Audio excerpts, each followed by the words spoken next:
0,60%. Víctor Álvaro González, director de estrategia de la firma de asesoramiento independiente Next Step Finance. Víctor, ¿qué tal? Muy buenos días. ¿Qué tal? Muy buenos días, José Antonio.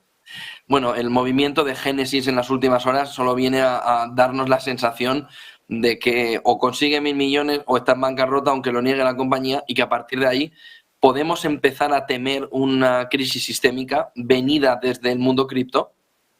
Yo creo que no, y por un motivo muy sencillo, y es precisamente el que tanto daño ha hecho al mundo cripto, y es no estar regulado.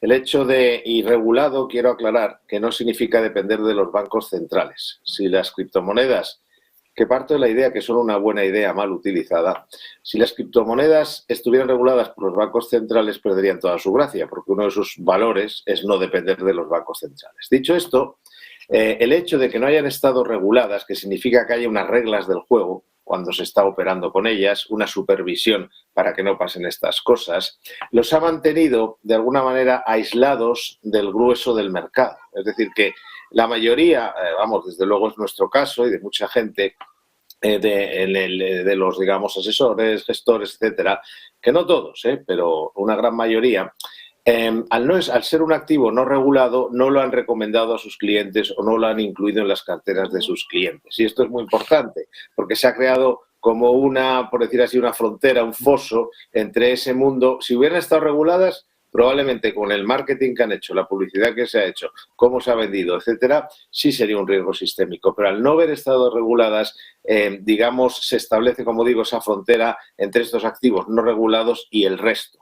Por lo tanto, yo creo que de alguna manera podrían hacer daño a algún banco, a alguna entidad, pero en términos generales no creo que presenten un riesgo sistémico. El otro punto importante del día viene en el entorno del petróleo. Estamos a punto de ver cómo entra ya ese tope al petróleo ruso y a partir de ahí vamos a ver cómo se configura. Ayer además teníamos el extra de la noticia de Wall Street Journal alrededor del aumento de la producción de petróleo por parte de Arabia Saudí y falta un tercer elemento, que es China. ¿Cómo ves las caídas del precio del petróleo en la jornada de ayer? Hoy la recuperación, ¿solo Arabia Saudí pesa tanto o el mercado sigue viendo a ese tope del petróleo ruso y a China como factores de desestabilización o de movimiento a la baja del precio del petróleo? Eso es una cuestión complicada porque es raro que el Wall Street Journal cuente algo que pueda ser totalmente falso. Es decir, cuando se cuentan estas cosas suelen tener un fundamento como mínimo. Y luego también tiene un fundamento el hecho de que coincide con una noticia que sale en el mismo anuncio, pero yo lo había visto ya antes, de que la administración Biden le ha propuesto a un juez federal que el príncipe de Arabia Saudita tenga inmunidad en los Estados Unidos, que viene a ser un poco como que la tenga en el mundo entero.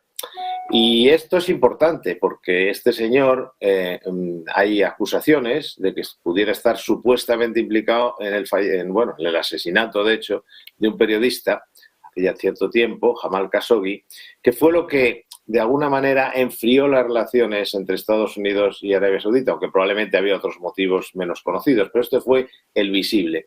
Entonces, claro, es curioso que coincidan ambas cosas en la posibilidad de que Estados Unidos, en estas negociaciones que tiene con Arabia Saudita para intentar aislar a Rusia, para aumentar la producción de petróleo, porque Rusia al final sigue vendiendo petróleo, tengan algo que ver con la situación personal y, por así decir, jurídica, legal del príncipe saudí, pues tiene bastante sentido. Entonces estamos aquí en una ceremonia de confusión en la cual tiene sentido tanto una cosa como otra, porque lo que no tiene mucha lógica es que ahora, después de haber hecho el incremento de la producción, la reducción de la producción, ahora lo incrementen. Por otro lado, tiene su lógica porque viene el invierno. Entonces el mercado se ha quedado un poco que no sé hacia dónde tirar. ¿Será verdad esto? ¿No lo será? Al final, y bueno, pues tendremos que ir viendo. A mí es casi imposible en esta situación tan confusa decir hasta dónde o si puede llegar a haber algún cambio en ninguno de los dos sentidos, porque es que puede pasar las dos cosas. Hay presiones en la OPEP Plus para reducir la producción y hay presiones para aumentarla, sobre todo desde el lado de Estados Unidos. En ese entorno, además de sanciones, de toda la situación que se va a vivir con el petróleo, ¿crees que ese valor que ha sido fundamental en carteras para quienes, los pocos, ¿no?, agraciados, ¿no?, como en la lotería, que han conseguido este año tener rentabilidad positiva porque apostaron por la energía, ya han perdido gran parte de ese camino, ¿no? Es decir, ¿tampoco queda mucho más en el entorno energético o sí crees que puede haber ahí o sigue habiendo una oportunidad importante? Oportunidad, tanto como oportunidad, no. Pero de ahí a que pierdan valor hay un largo trecho, porque al final, ¿quién está ganando con esto? Con esta situación, quien se está forrando son las compañías energéticas y las de armamento, principalmente. Por lo tanto, los resultados de estas compañías van a seguir siendo muy buenos. Entonces, oportunidad no, porque esa oportunidad se produjo pues antes de la invasión de Ucrania, pero digamos, en la hora de presentar resultados sí podrían ser todavía atractivos. Yo no creo que es un sector que haya que abandonar totalmente. Lo que no puedes hacer ahora ya es sobreponderarlo. Ahora ya que hay que estar mirando hacia adelante. ¿Qué ocurrirá? ¿O dónde va a estar el mercado o la economía dentro de 6 meses? Esa es la idea que tenemos que tener ahora en mente, igual que quienes acertaron tuvieron 6 meses antes en mente la idea de que la inflación iba a beneficiar a estos sectores, el cambio de ciclo también, porque lo que había también antes de la invasión de Ucrania, y por eso nosotros de hecho recomendamos la energía, las materias primas en su momento, era un cambio de ciclo, había más inflación pero también venía más crecimiento. Luego no ha habido más crecimiento como consecuencia de todas estas circunstancias, la subida de tipos, pero se ha mantenido alta la inflación y sobre todo la demanda de energía. Pero en general en los mercados hay que mirar hacia adelante, poner luces largas, por lo menos luces medias, y mirar en ese sentido. Por lo tanto, en ese sentido no es una gran oportunidad, pero tampoco es un sector que sobre en la cartera, por decirlo de alguna manera. Una última pregunta, Víctor. En ese mirar hacia adelante, ¿llega el momento del oro? Una vez que las criptomonedas flaquean, el petróleo deja de perder esa belleza que ha tenido a la vista del inversor, las tecnológicas tampoco están haciendo un comportamiento demasiado bueno, sobre todo en la segunda parte del año y en este trimestre. ¿Es el momento de que el oro empiece a coger ese brillo, ese colorcillo para el inversor de gusto, no de Goldilocks, pero sí de movimiento hacia arriba importante? No lo creo. No lo creo. Yo creo que las oportunidades están en otros sitios.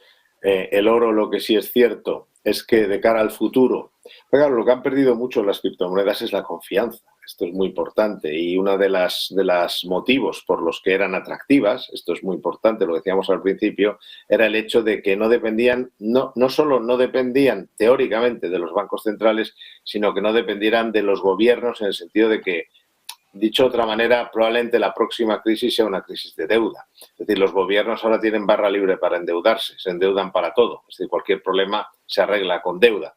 Claro, tener activos que se manejen, que sean independientes de los excesos de los gobiernos en materia de deuda y de los excesos de los bancos centrales en materia de fabricar dinero, pues es muy interesante. El problema es que precisamente al clasificarse, al situar a las criptomonedas en el terreno del casino y no de la inversión, pues de alguna manera se ha perdido enormemente la confianza, con lo cual dejan al oro, probablemente al franco suizo y al dólar también, como únicos refugios ante los excesos de los gobiernos y los bancos centrales. Pero en el corto plazo, como no está preocupado el mercado por eso, no creo que se vaya a notar en exceso en el oro.